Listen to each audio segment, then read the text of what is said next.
Good morning. Monday morning blood test எடுக்கிறதுக்காக வந்திருந்தாங்க. அதை முடிச்சுட்டு பிரேக்ஃபாஸ்ட் வந்துட்டு பெசரட்டு தான் பண்ணேன்.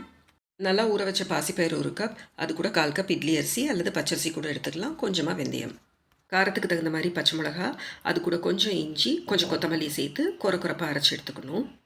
இந்த கன்சிஸ்டன்சியில் இருக்க மாதிரி பார்த்துக்கோங்க. உப்பு சேர்த்து கரைச்சிட்டு அதுக்கப்புறமா தோசையாக ஊற்றிக்கோங்க. இந்த மாதிரி சாப்பாடெல்லாம் நம்ம தொடர்ச்சியாக எடுத்துக்கணும்.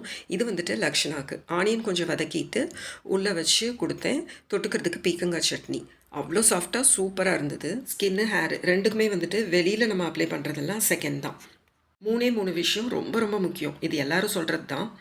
நல்ல சாப்பாடு, சஃபிஷியண்ட்டான தூக்கம், ரொம்ப ரொம்ப முக்கியமானது எக்ஸசைஸ். இது 3 தான்.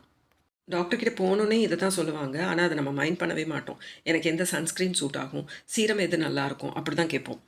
அது கூட உங்களோட ரெகுலர் செக்கப்ஸ். இது ஊர்லேருந்து வாங்கிட்டு வந்தது. சன்லைட்டில் வச்சோன்னையும் பூ நல்லா விரிஞ்சிருந்தது.